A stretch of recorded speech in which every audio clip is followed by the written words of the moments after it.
Pagi Pak, bentar saya coba hubungin. Oke, saya panggil lagi sih.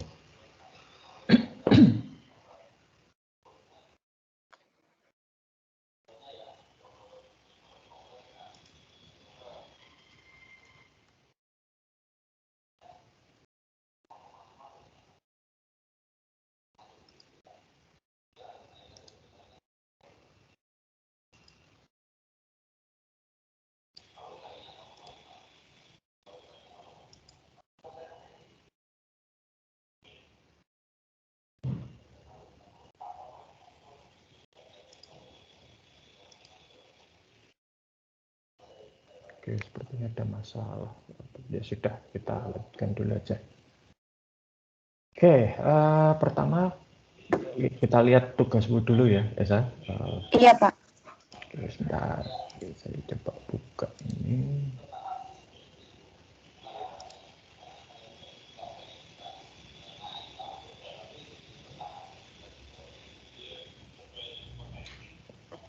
Oh, ini seperti ini. Oh, ini skripnya yang untuk membuat tabel yang mana nih, Esa? Yang query 1 kayaknya Pak. Query 1 ya. Oke.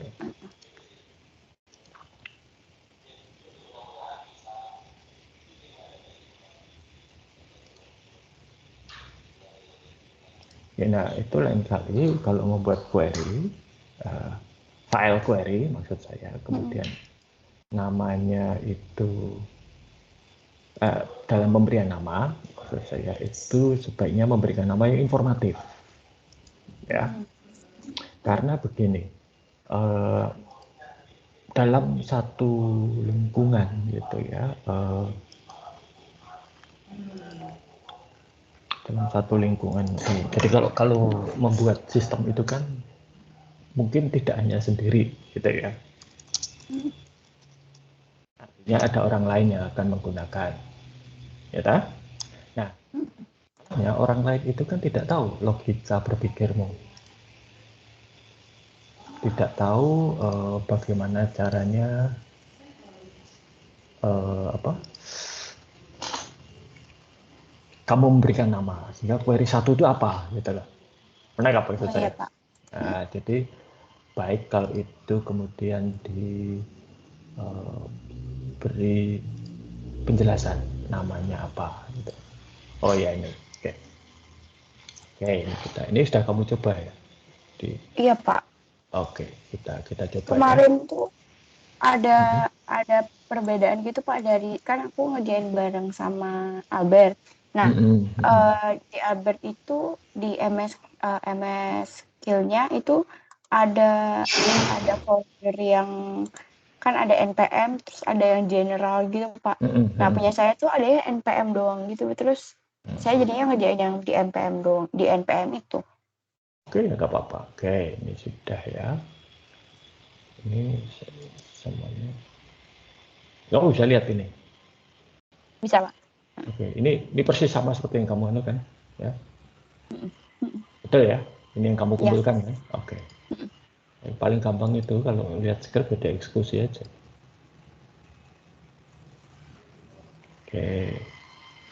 Ini sebenarnya masih kurang satu ini. Titik koma.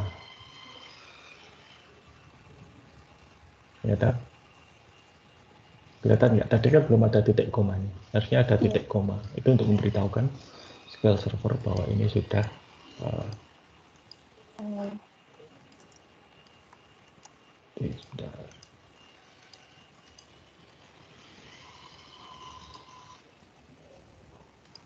Oke, jadi ini sudah. Kita coba lihat. Jadi nggak tabelnya. Oh, jadi. Oke. Ya, ini masih kosong. Oke. Jadi sudah jadi ya ini. Oke. Baik. Jadi ada apa namanya praktek-praktek yang baik ya. Praktek yang baik itu pertama kali adalah ya kalau memberikan nama file atau nama variabel itu yang bisa dipahami oleh orang lain. Karena kemungkinan besar skripmu itu akan dibaca oleh orang lain. Ya. iya Pak. Kalau di dalam database management system atau ya sorry bukan karir di bidang sistem informasi itu pertama kali itu memang biasanya seorang yang programmer gitu ya, coding gitu. Tapi itu nggak akan lama, dia akan naik.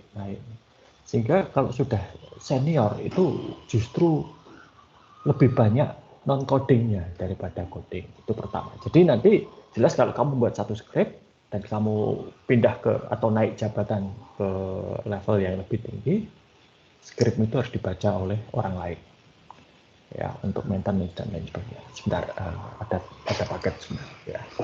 Oh iya Pak.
Oke, sorry, biasalah. Ada paket harus ada protokol yang harus dilakukan. Oke, jadi itu. Nah, nanti untuk ujian tengah semester yang nggak masuk-masuk, mungkin ada hambatannya. Oke, untuk ujian tengah semester nantinya itu tugasnya ya mendesain gitu ya, mendesain dan membuat skrip ya sampai mengisi. Jadi kira-kira itu. Jadi nanti silahkan latihan ya. Dengan EER ya, Enhanced Relationship. Jadi dibuat dulu modelnya. Setelah itu silahkan dibuat. Maaf Pak, Ya. nggak kedengeran. Oke. Ada Jadi suara blenderan apa? tetangga sebelah sedang membangun. Oke, jadi nanti itu pakai dibuat modelnya dulu. Ya, nanti saya berikan saya berikan waktu 24 jam lah untuk mungkin 72 jam lah untuk mengerjakan ya. Jadi 3 hari sebelum ujian akan saya buka soalnya. Jadi nanti silahkan dibuat model ya. Kemudian dari model itu dibuat tabelnya. Jadi yang dikumpulkan itu nanti adalah model ya, menggunakan MySQL Workbench, kemudian script SQL untuk membuat tabel dan relasi, serta script SQL untuk mengisi data. Ya, itu nanti ada beberapa aktivitas yang harus dilakukan. Ya. Lengkap ya? Iya Pak. Oke, baik. Ya, kayaknya nggak bisa bergabung ya sudah. Kita mulai saja perkuliahan kita. Nah, ini saya tutup dulu semua. Pak, sebentar. Ya. Itu yang kemarin kan saya coba nge-save jadi satu file gitu kan Pak. Nah, itu tuh kenapa nggak bisa ya? Terus kalau pas saya buka tuh sekarang yang di saya tuh munculnya unconnected gitu Pak. Oke. Yang data query yang dan lain-lain yang saya kumpul itu. Oke. Sekarang kalau gini, saya buka dulu workbench saya.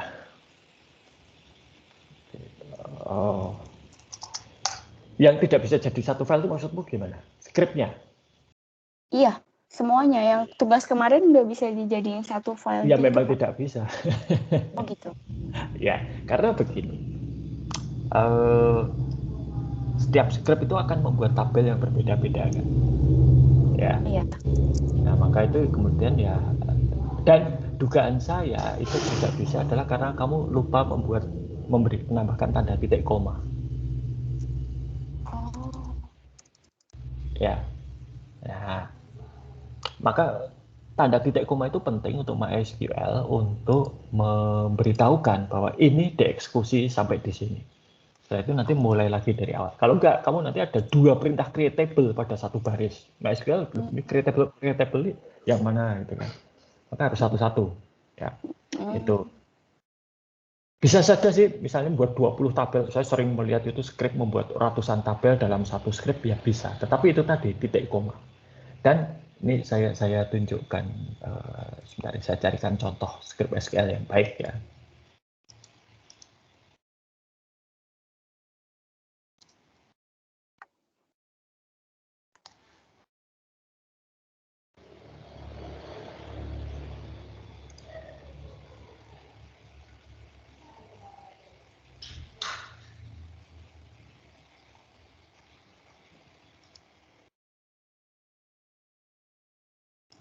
Uh,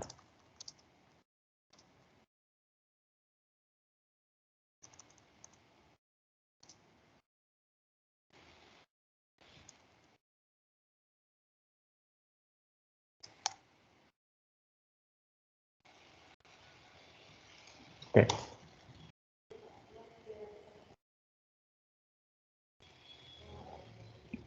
Ini saya share dulu.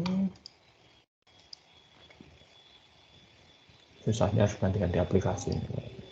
Coba. Gitu, saya nanya aja. Udah kelihatan belum? Udah, Pak. Oke, jadi ini membuat dua tabel. Kuncinya ada di titik komanya ini. Jadi kalau tanpa titik koma nggak bisa, pasti error. Oke. Lalu tadi unconnected, ya. Unconnected itu berarti apa? Berarti databasemu itu jadi ini tidak terhubung ke database. Nah, caranya kamu bisa coba lihat ke server, ya. Ini di tab server ini, ya. Lihat server status. Coba sekarang kamu lihat di tempatmu apa? Atau kamu share screen deh.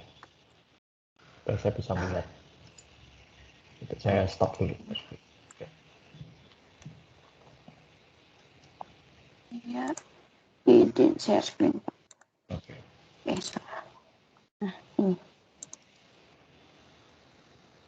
Oke, oh, unconnected, ya betul. Nah, coba ini itu di close dulu aja, tab-tab yang unconnected itu di close semua biar tidak membingungkan. Nah. Oke, nah sekarang coba dibuka ini Desa Panganti. Oh, ini yang ke atas ya? Yang ke atas, Mas. Maksudnya ke Singapura. Oh iya. Kebiasaan. Kami kalau saya dulu developer sama ke atas gitu. Nah ini kan ini terkoneksi toh. Kalau kamu itu membuat skrip Di dari, sini. iya di situ. Itu klik kanan lalu itu ada di situ. Oke. Nah, jadi kalau unconnected itu berarti si MySQL Workbench itu tidak nyambung ke database apapun. Sehingga kalau perintah SQL itu di skripnya kamu eksekusi, itu tidak akan melakukan apapun karena tidak nyambung ke database. Tuh, maka ini perlu connect. Ya. Itu. Berarti yang unconnected itu nggak apa-apa ya, Pak, sebenarnya? Nggak Karena nggak apa-apa, nyambung aja. karena nggak nyambung saja, berarti harus disambungkan. Atau kalau di sini kamu install MySQL servernya nggak di laptop atau komputer kamu? Yang ini ya, Pak? Yang Hmm. itu kamu install, ya itu harus dijalankan supaya. Nah ini kan saya nggak pernah buka, Pak. Oh ya nggak apa-apa, nggak masalah. Oke, nah sekarang coba ke home ini, ke yang tanda gambar rumah itu. Ya. Coba kamu klik MySQL connection plus itu, tanda plusnya itu. Salah. Nah, oke. Nah ini kan, ini kamu beri nama lokal gitu. Lokal itu artinya di komputer kamu. Membedakan dengan kalau di atas. Oke, sudah kan? Coba test connection. Nah, berarti oke, ini jalan kayak oke aja nggak apa-apa. Oke, passwordnya kamu dulu install pakai password apa? Ingat nggak? Waduh. Itu dia. Kayaknya ada di chatnya lupa nih. Oke. Hati-hati itu Kak. Ini kah ya, Pak? Itu kan yang untuk ke AWS Singapura. Oh iya. Bukan yang itu. Yang ini lokal tuh artinya di komputermu. Ah, kayaknya waktu itu nggak dikasih password, Pak. Oke, ya sudah, coba oke aja. Tutup dulu. Close. Close. Oh, nggak mau. Coba plus lagi, plus lagi. Plus lagi. Oke, kamu udah main lokal. Oke, oke. Oke, Oh, kamu sekarang double klik yang lokal itu.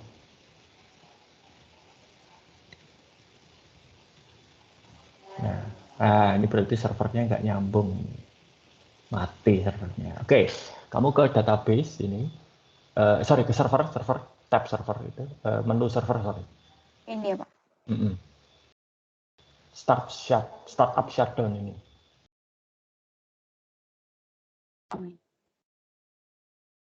Nah, start server. Oh,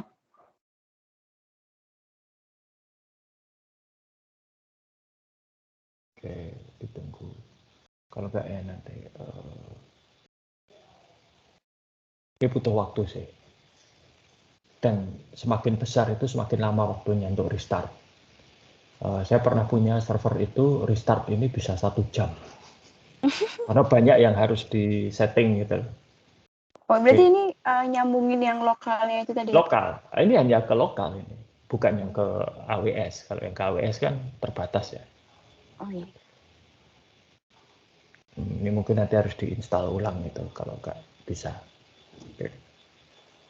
Kan ada tautan saya install di lokal itu ya, di situs kuliah kan ada kan tentang Ya. itu nanti bisa kamu ikuti petunjuknya di situ termasuk memberi. Jadi oke. Kamu boleh stop sharing screen. Oh iya, Pak. Oke. Jadi ini pelajaran. Setiap kali kamu menginstal sesuatu, apalagi yang sifatnya itu server untuk dipakai oleh banyak orang, praktek pertama adalah akses ke server itu harus dibatasi. Nah, kalau dipakai model seperti MySQL ini, dia akan punya akun yang namanya root. Root itu adalah administrator, dia mahadewanya. Dia bisa menguasai. Maka root ini satu harus diberi password. Dua, kalau bisa akun root ini dinonaktifkan. Sehingga, nah nanti kalau kamu butuh untuk mengakses tuh, kamu buat akun baru dengan hak akses yang minimal sesuai yang dibutuhkan saja. Jadi misalnya hak akses tuh boleh membuat tabel, oke, beri dia boleh membuat tabel, boleh membuat database, beri dia boleh membuat database. Tapi misalnya tidak boleh membuat user baru, ya jangan diberi membuat user baru. Jadi aksesnya terbatas. Nah ini kenapa? Karena root ini tadi Mahadewa.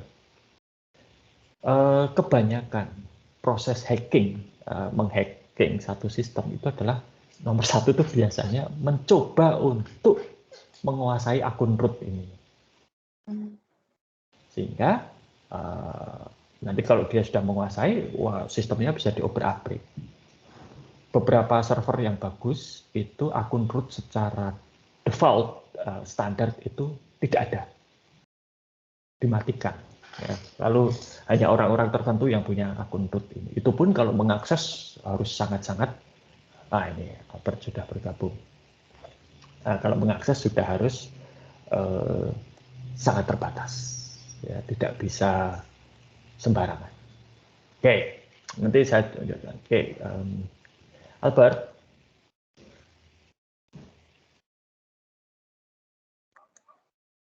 bisa mendengarkah? Oke, oke. Ini mengulang saja. Jadi untuk ujian tengah semester nanti itu kamu harus membuat model database. Model database apa nanti saya beritahukan pada saat ujian. Ya, untuk ujian tengah semester itu membuat model database dengan enhance ER, lalu juga membuat script untuk membuat tabel, relasi maupun mengisi tabel-tabel tersebut. Ya. Nah, nanti untuk ujian tengah semester itu akan saya buka di situs kuliah 72 jam sebelum jadwal ujian. Sorry, Ya, 72 jam. Jadi kamu punya waktu 3 hari untuk mengerjakan. Menangkap ya? Saya juga sudah saya beritakan. Oke, baik. Kita lanjutkan saja materi kita hari ini. Kita hari ini akan bicara mengenai aplikasi database. Share screen dulu.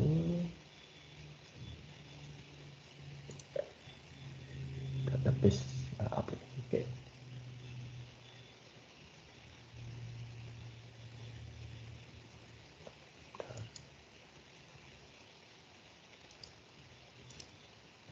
Apakah sudah terlihat?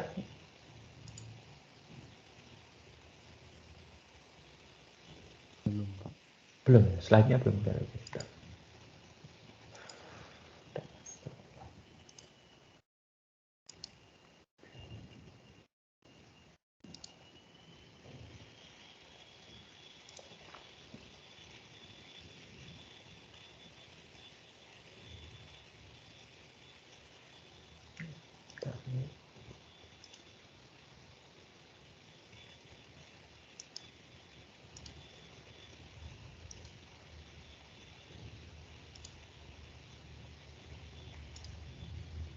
Ini apakah sudah terlihat sekarang?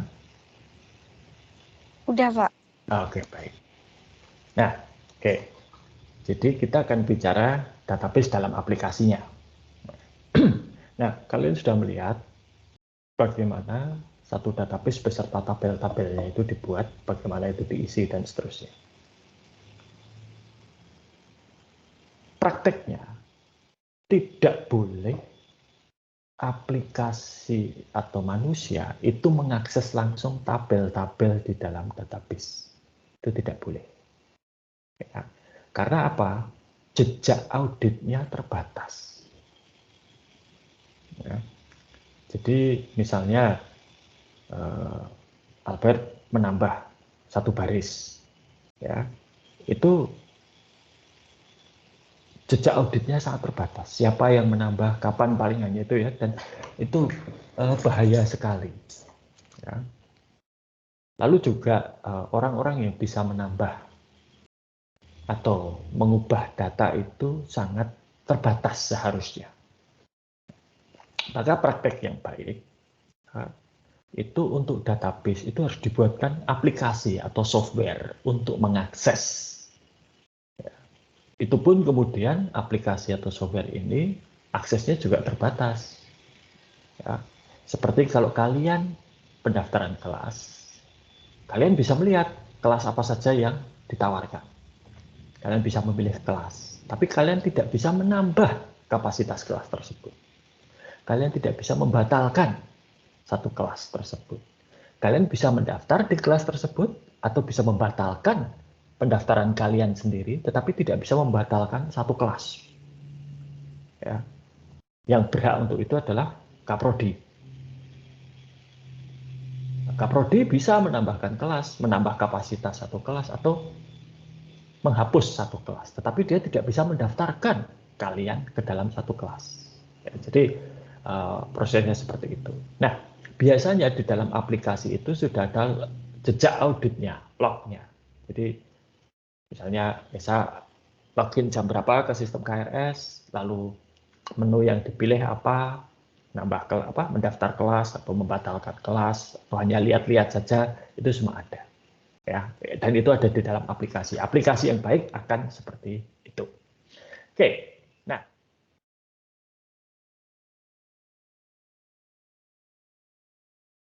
di dalam komputasi itu ada satu model yang disebut sebagai client server arsitektur. Ya, client server arsitektur ini membedakan 3 hal sebetulnya. Ini, jadi kalau kita lihat satu aplikasi itu sebetulnya ada 3 simpul atau 3 titik utama.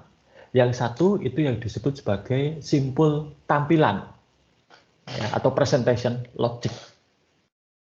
Ini adalah bagian dari aplikasi yang dilihat oleh user. Ini yang berinteraksi langsung dengan user. Kasarannya kalau dalam komputasi, user itu memasukkan data atau menerima output informasi. Jadi input data atau menerima output berupa informasi.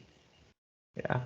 Nah, ini sisi atau simpul presentasi. Kemudian ada simpul aplikasi atau yang disebut sebagai business logic. Ini adalah simpul yang melakukan pengolahan data. Ya. Mendaftarkan kelas, membatalkan kelas, melihat nilai, mengambil nilai milik Albert, nilai milik Elsa, dan itu ada di sini. Ya. Kalau ada orang mengatakan aplikasi, aplikasi itu sebenarnya ada di sini, business logic. Nah, kemudian di lapis ketiga itu adalah, atau simbol ketiga itu adalah storage atau penyimpanan data. Nah, maka biasanya di dalam aplikasi modern, tiga simbol ini dipisahkan, baik secara fisik maupun secara logik. Ya, inilah yang dari kemarin kalian bermain-main itu kalian ada di sini, di BMS-nya. Ini yang business logic dan presentation logic inilah yang disebut sebagai aplikasi. Nah, dalam aplikasi modern, aplikasi itu terpisah menjadi dua sisi kan, presentation dan business logic. Presentasi ini tampilan.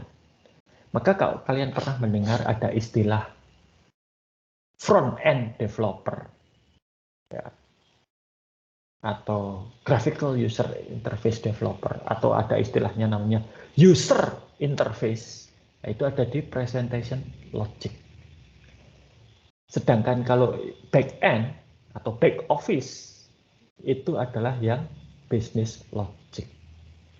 Terus terang, pengalaman saya itu 90% saya itu ada di sini untuk pengembangan sistem business logic atau back-end developer istilahnya. Kenapa? Karena kalau front-end developer yang di sini itu lebih banyak berurusan dengan desain grafis dan bagaimana tadi ya user interface, user itu dengan nyaman berinteraksi dengan sistem.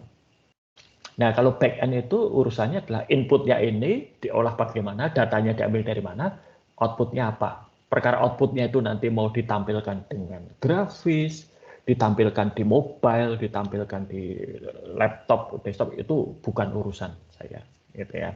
Ini dan makanya dipisah tiga ini dan biasanya memang terpisah. Front end sendiri, back end sendiri, database sendiri.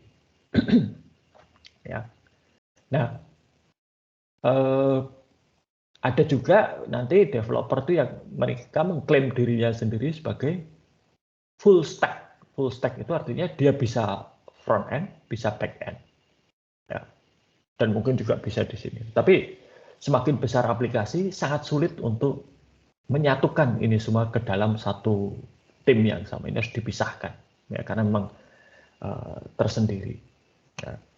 Nah, dulu ketika saya membuat ini, back end, ya, itu intinya adalah input dari user apa, kemudian outputnya apa. Dari sini. Ya. Perkara caranya menginput itu mau pakai laptop, desktop, tablet, ya, tabletnya mau iPhone, iPad atau Android, pakai smartphone, smartphone-nya iPad. Dulu saya bahkan sempat membuat yang dimana presentation logiknya itu BlackBerry. Ya. Di sini terserah mau inputnya pakai apa, yang penting input masuk ke sini sudah dalam bentuk data yang bisa diolah, outputnya dilempar lagi ke sini, mau ditampilkan seperti apa, sebagai website di laptop, desktop, atau di perangkat mobile, tablet, smartphone, terserah, ya, bisa. Jadi harus dipisah. Oke. Jadi manfaatnya apa? Kinerja bisa meningkat. Ya, maka kalau kita lihat, ini masing-masing simbol ini bisa dioptimasi tanpa mengganggu yang lain. Ya. Misalnya, oh ternyata database-nya kurang kuat servernya.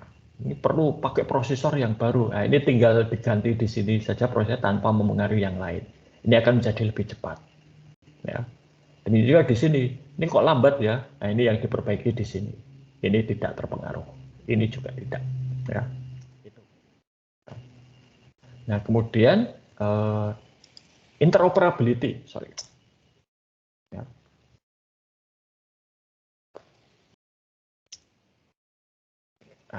interoperability itu antara simple tampilan, presentation, business logic, dan database itu bisa menggunakan teknologi yang berbeda.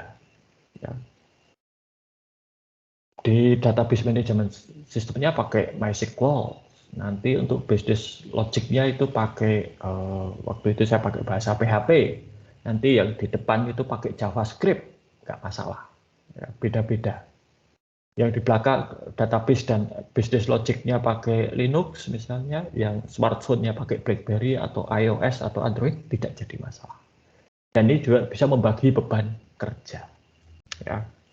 Nah, ada klien, ada server. Klien ini biasanya hanya memuat presentation, ya. Processing ada di server, database juga.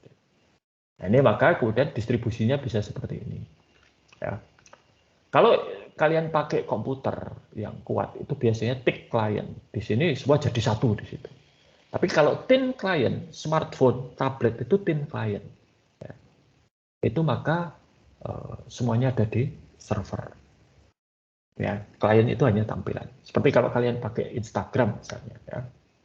Begitu kalian memilih foto untuk diunggah ke Instagram, saat itu juga sebetulnya foto kalian sudah berada di servernya Instagram. Sehingga kalau kalian memilih filter segala macam itu ada di server, bukan di smartphone. Ya, oke. Nah, masing-masing ini bisa dilihat ya, berbagai macam storage, application, business, process ini bisa terpisah-pisah semua. Ya. Nih. Bahkan bisa lebih dari satu server secara fisik. Ya. Nih. Nah. Karena kalau dilihat jadinya bisa seperti ini.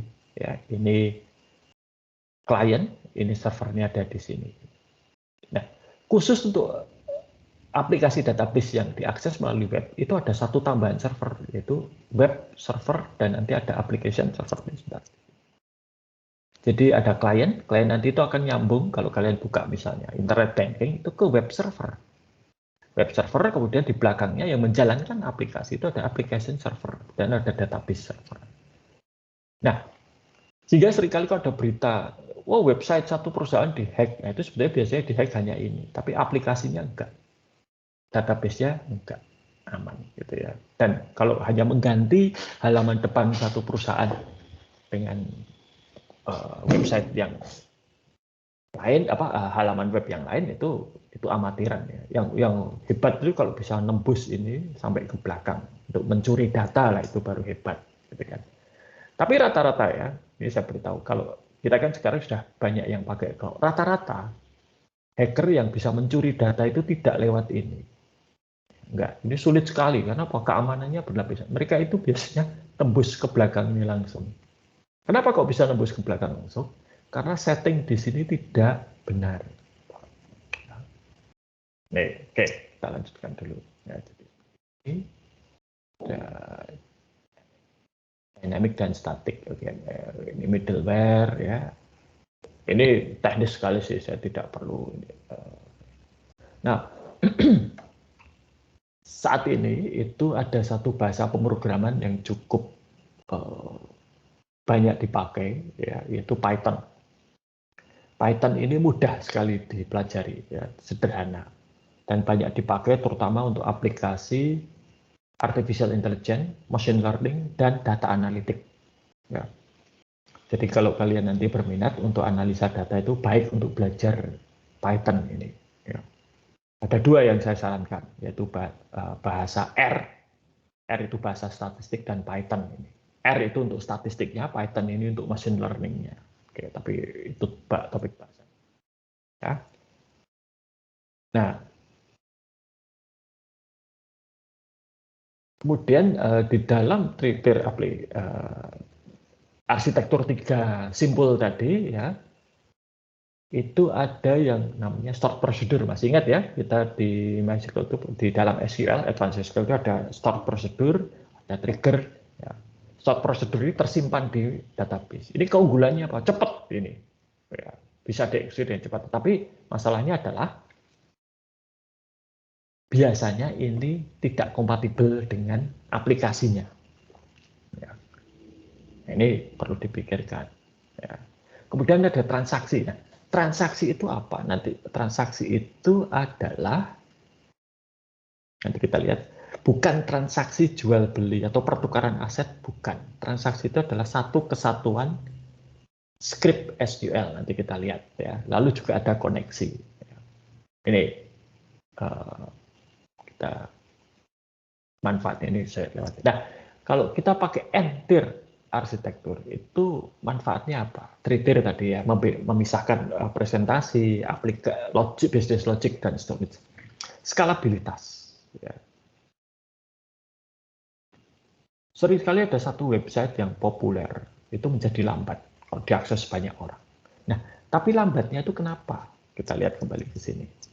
Ya. Lambatnya itu di sini atau di sini. Ya. Kalau banyak user, tapi user itu hanya melihat-lihat saja, berarti sebetulnya lambatnya itu ada di sini, di bagian presentasi. Seperti detik.com, kompas.com, itu adalah website-website yang populer. Banyak sekali pengunjungnya, tapi aktivitas terbesarnya itu ada di sini, bukan di sini atau di sini. Ya, orang membaca, lebih banyak membaca, ada di sini. Maka, kalau lambat, itu biasanya yang perlu diperbaiki adalah pada presentation layer. Servernya di sini ditambah. Atau kalau sudah ada server, nggak mungkin nambah, kapasitasnya dinaikkan. Memorinya diperbesar, hard disknya diperbesar, dan seterusnya. Ya. Di sini mungkin tidak terlalu. Maka biasanya yang saya lakukan itu adalah lihat masing-masing bagian ini tuh kalau lambat itu bagaimana utilisasinya, seberapa besar beban kerjanya. Kalau ternyata yang besar beban kerja di sini, ya ini saja yang ditambah, ini nggak usah, ini nggak usah. Nah, lain kalau di sini kok sepi, di sini juga tidak banyak aktivitas, tapi ternyata di sini penuh aktivitas, berarti ini yang harus diperbaiki. Ya, mungkin ditambah kapasitasnya, ditambah jumlah fisiknya dan seterusnya. Nah, itu tadi skalabilitas. Ya. Lalu teknologinya fleksibel. Presentation-nya bisa pakai Android, bisa pakai iOS, bisa yang lain. Kita lihat saja sekarang sistem perbankan. Ya. Di dalam dunia perbankan, business logic-nya itu sering disebut sebagai core banking system. Ya, core itu inti, banking ya perbankan. Sistem perbankan inti. Itu mereka punya, Mas Wei, dan itu sangat dijaga ketat, dirahasiakan. Itu ada di business logic-nya. Presentasinya bagaimana? Presentasinya macam-macam. Satu bisa lewat mesin ATM. Kalian sudah bisa melihat sendiri. Jadi dari mesin ATM itu nanti nyambungnya ke core business, ke core banking system. Kemudian ada yang di kasir, di teller itu. Tellernya itu juga sama. Itu adalah business presentation tier. Teller juga nyambung ke core banking system. Dan ada mobile banking pakai mobile. Itu juga nanti mobile banking itu nyambungnya ke core banking system. Ada internet banking nyambungnya ke core banking system. Jadi dari satu core banking system itu presentationnya bisa 4. Teller, ATM, internet banking, dan mobile banking.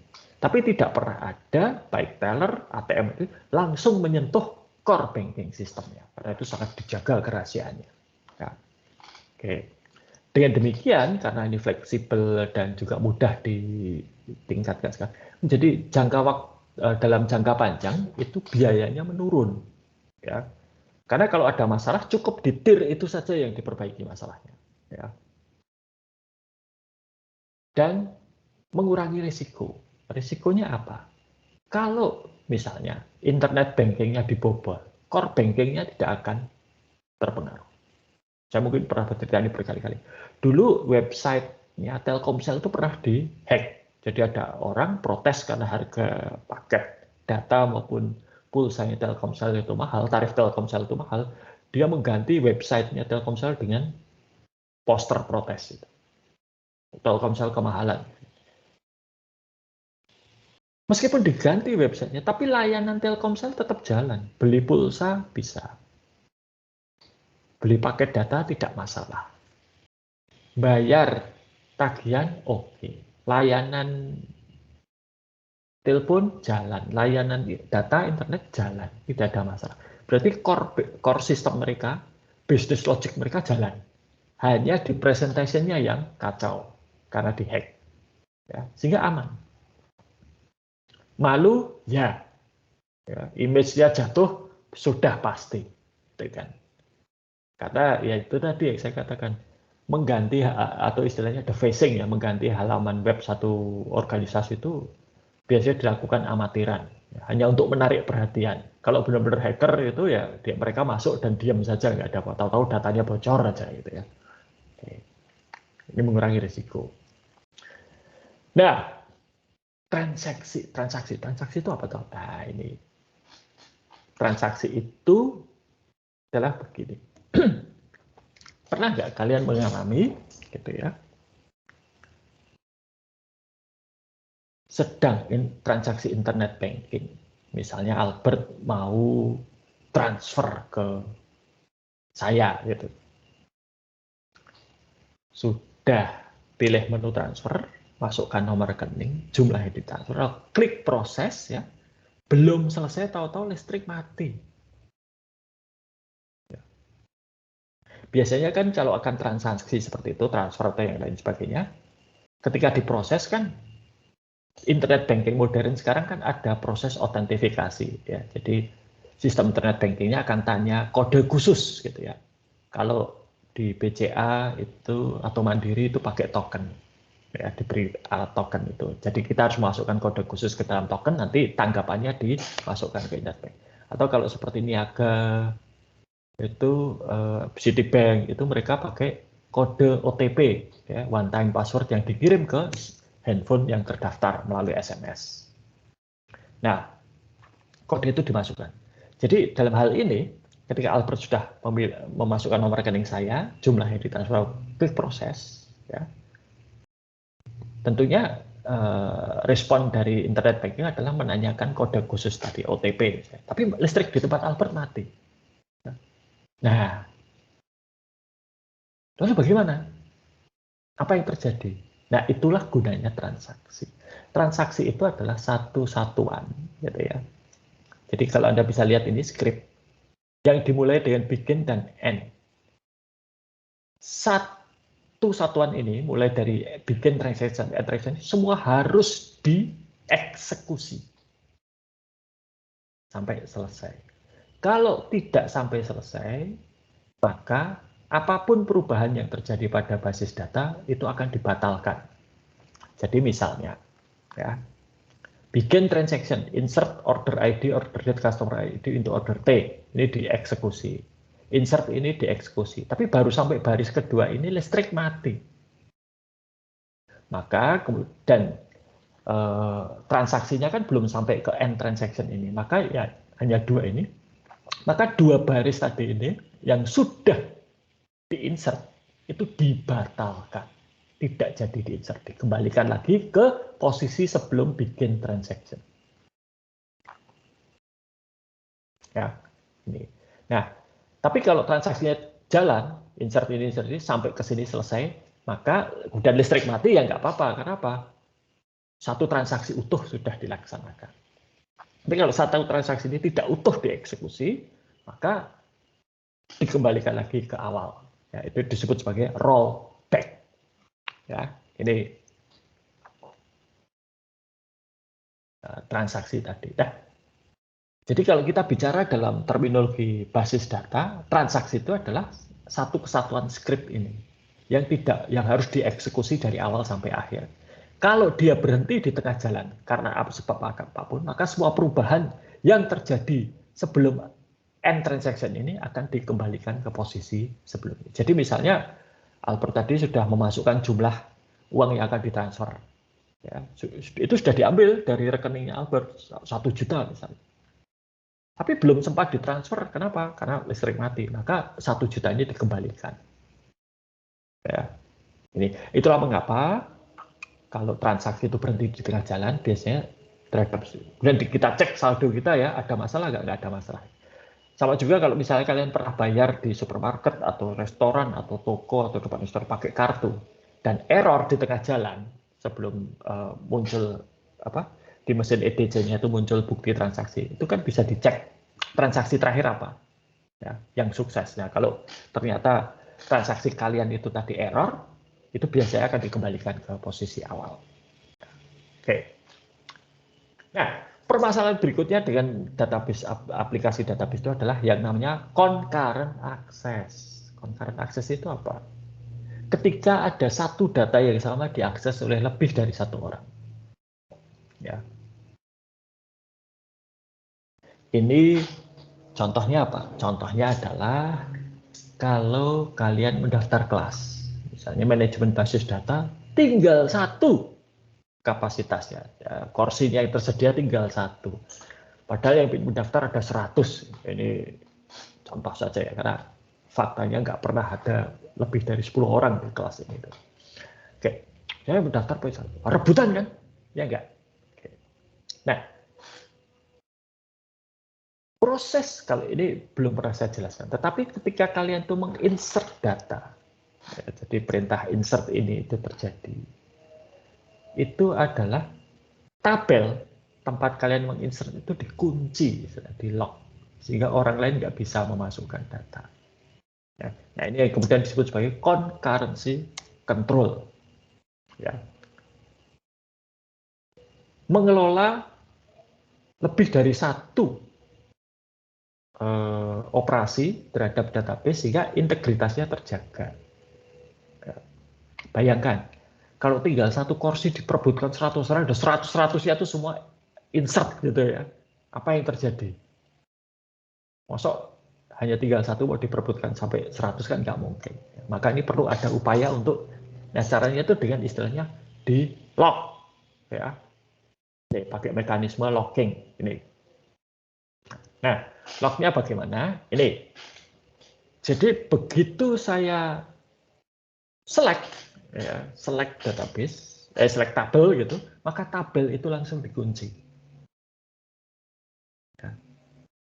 Kemudian saya akan, jadi ketika transaksi itu dimulai begin transaction, select tabel, tabel itu akan dikunci. Orang lain, tergantung tipe lockingnya ya, itu ini ya, yang di lock itu apa? Bisa database-nya di lock. Kalau ini repot, bisa tabelnya yang di lock. Ya. Nah, yang paling banyak dipakai itu adalah record atau row. Jadi barisnya yang di lock. Nah, ini yang praktek yang paling banyak dilakukan adalah record ini atau juga block. Ya, nanti kita itu dikunci dulu supaya apa, orang lain tidak bisa mengakses. Tapi tergantung tipe locknya, kalau itu sudah dikunci itu bisa dilihat, tapi bisa juga atau tidak bisa melihat ya. Ada dua pilihan. Biasanya yang dipakai adalah bisa dilihat. Jadi misalnya Albert sudah mengunci, ya tadi tinggal satu kursi ya. Esa hanya bisa melihat, oh masih ada satu. Ya. Tapi kalau itu coba didaftar, pasti nggak bisa. Karena apa? Sedang di-lock oleh Albert. Nah, nanti kalau Albert sudah nge-lock, lalu sudah, saya daftar gitu kan. Berarti satu sudah hilang kan. Sudah habis ya, tinggal 0 kan. Maka setelah selesai transaksi, tadi end transaction, kuncinya dilepas oleh Albert. Berikutnya Esa akan select gitu kan, mengunci record tersebut, tapi udah ikut, oh sudah 0, ya nggak bisa ya sudah, maka kemudian dilepas kuncinya. Jadi itu ya ini ya. Nah tapi juga sering terjadi ada deadlock ya, dua user atau lebih itu mengunci tabel yang sama atau mengunci record yang sama. Nah, kalau ini terjadi harus ada mencegah deadlock, itu ada, atau bisa juga menyelesaikan deadlock dengan cara apa? Ya transaksinya diulang, semua dibatalkan, diulang dari awal, gitu ya. Tuh.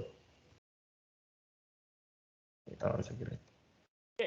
Nah, berikutnya, kalau satu database itu diakses secara bersama-sama, dipakai oleh orang banyak, tentunya keamanannya juga penting, gitu ya. Maka ada keamanan basis data. Nah, ini sangat sulit sekarang karena apa? Akses melalui internet ini. Jadi kalau kita nyambung ke internet itu, ya, kalau kita sebagai user biasanya tidak terlalu banyak hal yang berbahaya. Tapi kalau kita sebagai penyedia jasa, internet banking, toko online dan lain sebagainya, ancamannya luar biasa besar. Ya, ini. Nah, ancamannya apa? Bisa karena human error. Ya. Seperti yang terjadi pada Facebook kemarin itu human error itu. Ya, 6 jam akses itu. Bisa karena softwarenya gagal. Software failure ini juga sering. Hardware failure juga terjadi bisa. Ya. Kemudian bisa juga karena pencurian atau fraud, manipulasi, hacker dan lain sebagainya. Nah, ancaman yang berikutnya adalah hilangnya privasi, ya, data personal, hilangnya kepercayaan atau kerahasiaan data, ya. Hilangnya integritas, maupun juga tidak tersedianya satu data karena sabotase. Ini, macam-macam. Jadi banyak sekali ancamannya kalau bisa dilihat seperti ini. Ya. Database itu biasanya kalau di aplikasi yang besar itu bekerja 24 jam sehari, 7 hari seminggu. Maka itu harus dibuat yang namanya fault tolerant system. Sistem yang punya toleransi besar terhadap kegagalan. Bagaimana caranya? Ya harus redundan, harus ada cadangannya. Server fisik tidak boleh hanya satu. Di dalam satu server itu bahkan prosesornya lebih dari satu, memorinya lebih dari satu, storage harddisknya lebih dari satu, power supply adaptornya lebih dari satu, server juga lebih dari satu. Ya. Listrik, nah ini yang susah tuh di Indonesia. Listrik itu kalau di Australia ya, saya pernah melihat Telstra. Telstra itu Telkomnya Australia. Mereka punya data center itu pasokan listriknya berasal dari 2 perusahaan yang berbeda. Nah, kalau di Indonesia kan nggak ada ya perusahaan listrik yang berbeda, hanya ada satu PLN. Maka biasanya yang bisa dilakukan itu adalah minta PLN listrik dari 2 gardu induk yang berbeda. Karena kalau dari 2 gardu induk yang berbeda itu biasanya berasal dari 2 pembangkit listrik yang berbeda. Nah, tapi tidak banyak lokasi seperti itu di Indonesia. Saya pernah ngobrol dengan itu foundernya Tokopedia ya. Di Indonesia itu di Jawa lah ya, itu yang bisa listriknya dari 2 sumber yang berbeda itu hanya di daerah Cikarang. Cikarang itu listriknya kalau nggak salah 1 dari Jatiluhur, 1 dari pembangkit Muara Karang, 2 dari situ. Nah, kalau enggak ya seperti rumah saya ini listriknya hanya 1. Kayaknya kalau rumah saya itu berasal dari gardu induk Gejayan, ya, yang di dekat Susite itu, ya, di depan dekat RRI itu. Nah, itu dari situ. Ya. Nah, oke, dan macam-macam. Tetapi redundansi seperti apapun itu tetap ternyata tidak bisa mencegah kalau terjadi kegagalan. Facebook itu contohnya. Ya. Kalau kalian telusuri, Facebook dan Instagram itu sebetulnya menggunakan 2 infrastruktur yang berbeda. Facebook itu pakai server-server infrastruktur data center milik Facebook sendiri. Instagram itu menggunakan data center milik Amazon. Jadi itu sebetulnya sudah 2 institusi yang berbeda. Tapi toh ketika kemarin Facebook mengalami blackout, Instagram juga mengalami blackout, WhatsApp juga mengalami blackout. Padahal itu mereka sudah menggunakan 2 institusi yang berbeda. Data centernya Facebook sendiri itu ada 6 kalau saya tidak salah yang terpisah di berbagai wilayah yang berbeda. Ya, bayangkan seperti itu. Jangankan Facebook ya, Google dan Microsoft serta Amazon saja yang punya begitu banyak data center tersebar di seluruh dunia ya bisa mengalami kegagalan. Oke, nah sekarang kalau keamanannya bagaimana? Nah ini, ya. Satu yang jelas akses masuk ke dalam sistem internal itu harus dibatasi. Maka ada firewall.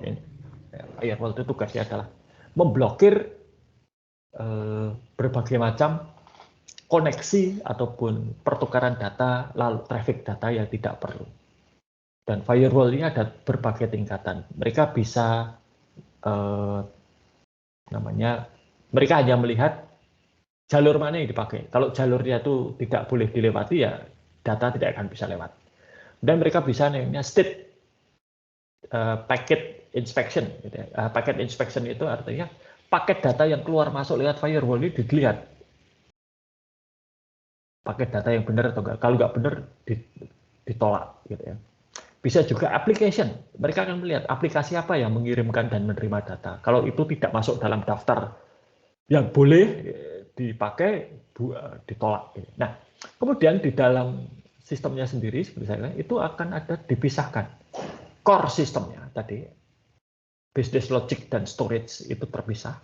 Kemudian web yang berhubungan atau nyambung ke internet itu juga terpisah seperti ini. Ini web servernya ada di sini. Farm itu maksudnya banyak sekali web server ya. Dan business systemnya di sini. Dan di antaranya ada yang namanya intrusion detection system. Ini untuk mendeteksi kalau ada penyusup. Ya. Ini. Nah, kemudian juga koneksi ya ini ya, koneksi dari klien ke server di sini itu harus melalui yang namanya SSL enkripsi, SSL ini. Ini kalau kalian lihat di website, satu website sekarang sebagian besar website itu sudah pakai SSL ya. HTTP kalau kalian lihat alamatnya itu akan ada HTTPS. Ya, nah, S-nya itu adalah secure. Lalu kalau kalian ke situs internet banking, ya sekarang semua sih ya, hampir semua website itu sudah menggunakan protokol enkripsi secure ini. Yang utama adalah kalau hanya lihat kompas.com, detik.com, Facebook mungkin ya nggak perlu lah ya. Tapi kalau kalian internet banking, perhatikan apakah alamat website itu ada S-nya atau tidak. Lalu ada icon atau logo gemboknya atau tidak. Ya kalau itu ada berarti oke. Lalu, nah ini kalau ini bukan masalah teknis, ini adalah masalah kebijakan mengenai privasi data. Nah, sudah ada banyak regulasi ya. Di Indonesia itu masih belum ada regulasi pasti, tapi yang dipakai biasanya itu adalah Undang-Undang ITE. Ya. Nah, di Eropa, Uni Eropa itu sudah ada yang namanya GDPR, General Data Protection Regulation. Jadi itu adalah satu regulasi yang mengatur mengenai privasi data. Nah, di dalam privasi data itu harus dijelaskan. Jadi kalau kalian melihat ke Google, Facebook, Twitter, Instagram, TikTok itu mereka akan punya kebijakan data. Ini saya berikan contoh ya. Jadi oke, tapi sebelum ke sana, ini akan kelihatan siapa yang mengumpulkan data. Kadang website tertentu itu yang mengumpulkan data bukan website itu, tapi pihak lain. Ya. Oke, lalu data apa yang dikumpulkan dan akan digunakan untuk apa? Ya. Dengan siapa data ini akan nanti di-share? Apakah boleh user ini punya kendali terhadap data? Di Uni Eropa itu user ada yang namanya the right to forget, hak untuk dilupakan. Jadi kalau kalian pakai Google misalnya, Google itu akan menyimpan kata kunci apa saja yang pernah kalian masukkan ke dalam mesin mencari Google. Nah kalau di Uni Eropa, kalian sebagai pengguna boleh minta kepada Google agar daftar kata kunci yang pernah kalian masukkan ke mesin mencari Google itu dihapus. Dan Google harus menuruti itu, karena itulah aturan di Uni Eropa. Ya. Kemudian kalau ada perselisihan, misalnya kalian minta data dihapus, Google tidak mau, bagaimana itu diselesaikan? Pengadilan mana yang berhak untuk mengadili itu? Atau adakah mekanisme lain? Ya. Dan kebijakan menyimpan data. Berapa lama data itu akan disimpan? Dalam bentuk apa? Di Indonesia misalnya, data transaksi terkait dengan perpajakan itu harus disimpan minimal 10 tahun. Nih, hanya saja Dirjen Pajak tidak memberikan kepastian harus disimpan dalam bentuk apa? Apakah kertas atau elektronik atau bagaimana ya? Yang penting 10 tahun, nanti kalau diminta ada. Ya. Dan di mana policy ini? Nah, mari kita lihat sekarang ya. Sebentar, saya stop share-nya dulu. Oke.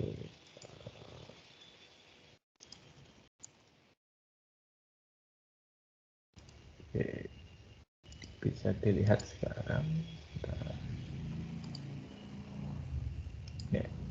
Oke, Google ini ya. Bisa kelihatan Google? Bisa, Pak. Oke.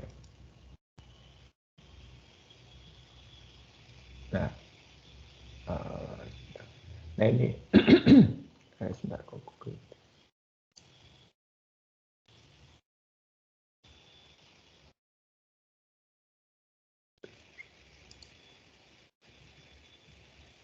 Privasinya gimana?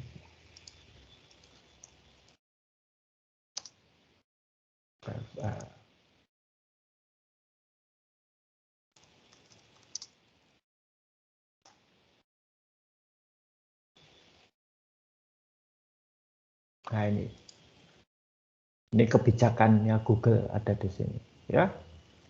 Dan when you use our service, you trust pakai bahasa, ya. Jadi ini informasi apa saja yang dikumpulkan oleh Google ada, ya. Mengapa kok Google mengumpulkan informasi tersebut? Ya, apa yang bisa kita lakukan terhadap data itu? Ya, you have choice regarding information we collect and how it's used, ya kan? Kepada siapa informasi itu di-share? Bagaimana cara Google menjaga keamanan data kita, itu semua ada, ya, dan seterusnya. Jadi itu mengenai kebijakan. Nah, poin dari topik kita hari itu sebetulnya adalah ya kalau begitu kita itu share data ke pihak lain, baik itu internal organisasi maupun eksternal organisasi, baik itu melalui internet maupun tidak melalui internet, itu akan ada banyak hal yang perlu diperhatikan. Nomor satu, tentunya secara teknis, bagaimana share data ini bisa berjalan lancar, aman, integritas data terjaga, ya, maka ada tadi ada transaksi, ada concurrency control, dan lain sebagainya. Tapi juga kita harus berpikir mengenai keamanan data tersebut, terutama ketika di-share melalui internet. Itu saja. Oke, ada pertanyaan nggak sampai di sini?